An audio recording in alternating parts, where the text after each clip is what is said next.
through slides until it says that I'm here to introduce Dr. Natalie Lau from the App Inventor Foundation. So everybody give a round of applause. Hi everyone, it's really great to be here and see all of you here today. I'm really excited to share some work that we've been doing at App Inventor in partnership with UNESCO. Great. With UNESCO over the past few years, and it's along the same topic that Josh was talking about in terms of figuring out teaching and learning specifically for AI, which is probably a topic that all of you have been either thinking about a lot or avoiding thinking about really hard. So about 3 years ago, I was really honored to be a part of the team that the UN put together to create an AI competency framework for K-12 students. At that time, it was pre-generative AI, so before ChatGPT and all of that. And they were getting a lot of comments from ministries of education, different government bodies asking for guidance on how to restructure their curricula and education standards around AI. So we had a multinational team, and we've been working on this for 3 years and just published this in the fall. In this talk, I'll go over this framework a little bit to give you a better understanding for those of you who haven't seen it, and hopefully it'll make it easier to apply to any AI Blockly-based curricula. And then I'll share some examples from App Inventor and what we've been experimenting with this framework. So first, when we first started developing the framework, we wanted to align with everyone on what our goals were for students. So we came up with these 3 main goals. First, we wanted to prepare students to navigate an AI-driven world. So everything from social media to their thermostat has AI in it, and we wanted students to be able to use those tools safely and properly. Second, we thought it was really important to touch on the topic of AI laws and regulations. So a lot of the laws are being formed right now across the world on data privacy, data ownership, whether or not to apply AI to different sectors like governance or policing or healthcare. And we wanted students to be comfortable making decisions and forming their own critical opinions. And finally, I think a lot of us agree here that the future of work will be in a world that's AI. So you'll either be working alongside AI or building AI. And we wanted students to be prepared for that as well. So ultimately, our vision was that we saw everyone as being able to understand and use AI to improve their lives and uplift their communities. So we also, because it was the UN, had to design for a lot of context and resources and education systems. So Kelly Shiohira, who was another co-author on this framework, was working out of South Africa at that time. And 75% of their K-12 schools do not have access to electricity, let alone Wi-Fi. So we had to design a framework that worked and was useful for that government, as well as places like the US that were much more developed. So we took a very low floor and high ceiling approach to the knowledge, skills, and attitudes that we were putting together in this framework. And here is the actual framework screenshot from the 80-page document. I'm not going to go through everything today. You're welcome to look at the document. I'll just go through some highlights. So the framework has these yellow competency aspects here. There are 4 aspects, which are kind of topic areas. And then there's 3 progression levels in green. And at the intersection of the aspects and progression levels are what we call competency blocks. And for each competency block, we provided a specific definition, some curricular goals and learning outcomes that match the block, and then some pedagogical suggestions, as well as different things you could do for different learning environments. And then in summarizing the aspects, here are the 4 aspects and topic areas. First, we have human-centered mindset, and we thought this was the most important aspect that all students should learn first and foremost about AI. Then we have ethics of AI, and then AI techniques and applications, and AI systems design. So the first 2 aspects are what we consider more like humanistic aspects. And again, we thought it was really important for students when they first start interacting with AI to see humans as the center of this technology, not the other way around. And for ethics, we use the UNESCO AI ethical principles and values, which you can also find on their website. And then the technical aspects are a little bit more self-explanatory, but we also really wanted to shine a light on AI system design. So making sure that students understand what happens when you put AI into the real world. It changes the world, so you have to keep gathering data and iterating and getting feedback.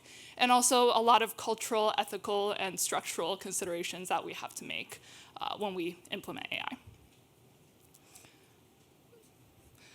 We also have these 3 progression levels, from understand to apply to create.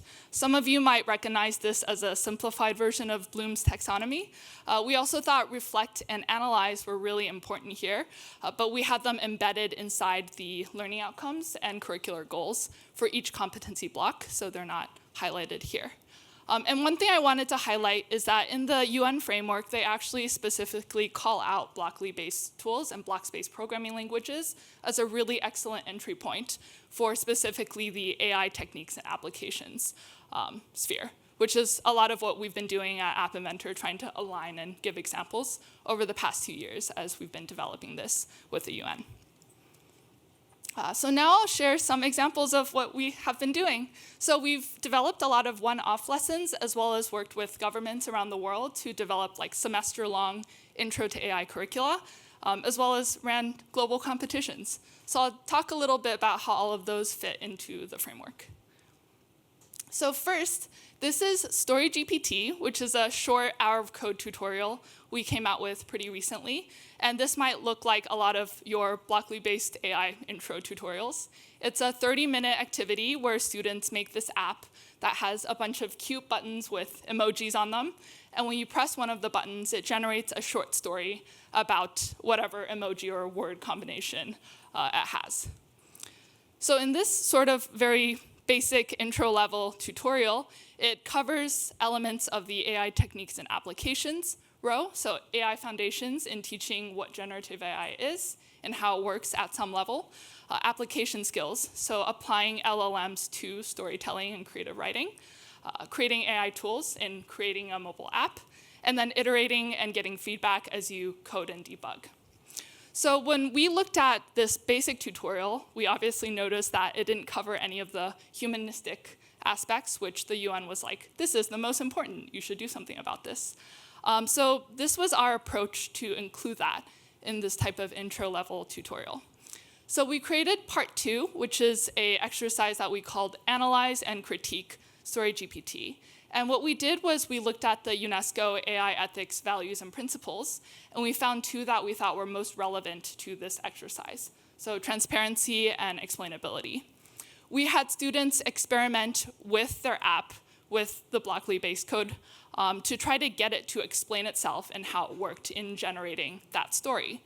And after they tried a few prompts, we had them discuss whether or not we thought this was able to cite its sources properly, and how that could connect to classroom use of generative AI or classroom policies around creative writing using these tools. And then we also connected that to copyright laws or IP infringement in the US. So this is kind of how we thought about tying a technical exercise with the more humanistic aspects and giving students this feeling of empowerment and that they are active participants in this conversation around AI regulation in both their immediate classroom and their country or state or the world. So when we look at this kind of expanded tutorial, we see that the humanistic aspects are pretty covered, and we have the AI techniques and applications, but the AI system design aspects are still kind of missing. And I think that'll be the case for every pre-scoped lesson, pretty much. So we at App Inventor have this theory we've been working on for a while called computational action. And we see that when students are given opportunities to create artifacts that have direct impact in their lives and in their communities, they're much more engaged and empowered in whatever it is that they're learning. So we launched a program called the Global AI Hackathon. And this was a completely free and virtual program for students across the world where they could make an app that addressed a problem in their life. And we asked them to attach it to the UN Sustainable Development Goals. And here were some of the example apps that we got. So this is Maura. She's a high school student from Ireland, and she is visually impaired. And as she was entering high school, she wanted to have a more independent lifestyle, like getting out of school and crossing the street or going to the corner grocery store. So she made this app called VipMod, where she took literally like 2,000 pictures of her neighborhood, of cars, pedestrians, empty streets, bikes.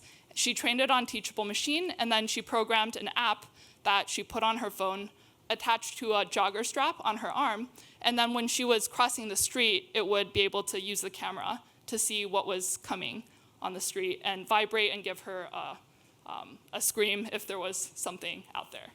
So she presented this a year ago at our summit, and then after this presentation, she reached out to Vision Ireland, which is their national sight loss agency, and continued working with that group to test it with more people in her community.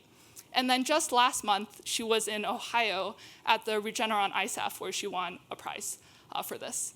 So we're currently working with Maura to get feedback on improving accessibility for App Inventor itself, so we can empower more users like her to create apps that serve their communities. And my colleague, Evan Patton, will be giving another talk on how we've been doing that later during the summit.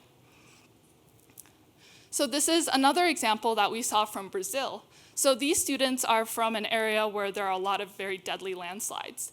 And they rigged up this really cool solar panel contraption that connects to a really cheap, like, donated Android device. And they bought a humidity sensor. So they programmed an app that had an accelerometer, so it could detect when there was a lot of shaking, and also high humidity, and put these jigs up around the mountains where they lived. And when a lot of these jigs sensed high acceleration and high humidity, it would give a signal through cellular data and notify people that there might be a landslide nearby. So in these types of examples for like student-driven projects, we see that they deal really, really closely with like problem scoping, architecture design, and iteration and feedback loops. And of course, when you're building apps that are finally like used by humans, you're dealing with a lot of the humanistic aspects as well. So I'll, I think, end here. And I just want to end by saying I think project-based learning with Blockly is a really, really powerful way for students to get into AI. And in the next few years, as we see more ministries adopt this framework, I think this is a really good opportunity for all of us to like develop curricula and programs that really align with like the future of formal K-12 education. So we have a few programs at the UN as well, and if you're interested in participating, please let me know. And I don't know, do I have time for questions? Or, yeah, if anyone has questions. Thanks.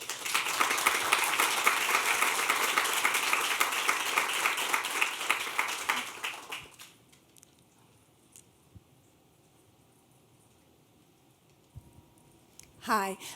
We've been doing lots of work on AI and with the UNESCO framework this year, and I was interested in your take on something. So you've obviously got to understand, apply, create. I was interested on age ranges in there, because the framework talks a lot about create being quite old, and quite a lot of, it seemed like the same with you, that some of the projects you've got skew into that area, even potentially for younger students as well. So I wondered what age range you were aiming the project you talked about at the beginning, and then what you think about that age skew and whether you feel UNESCO's got that right, or you like what you feel about it generally. Yes, that's a great question. Let me, oh, nice, it's right there. So for the create level of the progression, we actually have it across all of the aspects. So for younger levels, like even like K through 5, we expect them to be engaging in like citizenship in the era of AI, like the examples I gave. I think the creating AI tools is a little bit more complicated. Before we enter the conversation, I think they were thinking of like Python or like, PyTorch, the usual text-based programming. And then now that they're looking at Blockly-based programming languages a bit more, they're moving that down to middle school. But I think even at the elementary school level, there are opportunities to create both like hardware and software applications. I think the problem scoping aspect is probably one that's a bit more shifted towards the high school levels. But yeah, that's a great question. Thanks.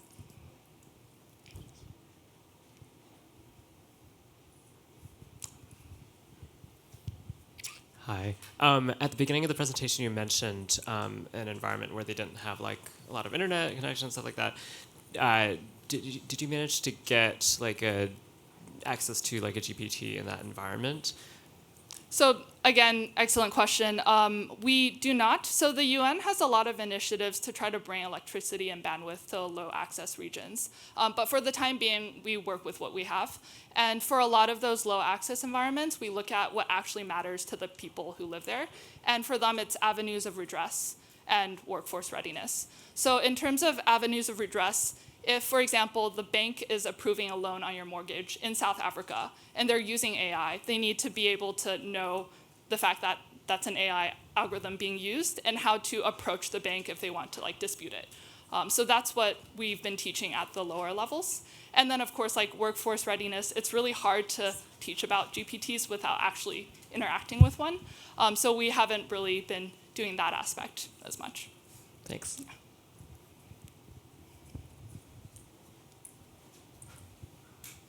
More as a comment to the last question, we do have a Europe at MIT working with App Inventor who just made it so you could run an LLM on an iPhone, and we're aiming to do that for Android as well, so that you would be able to take a disconnected device with no internet access into a community as long as you could power it and run these models so that they would have the opportunity to do this.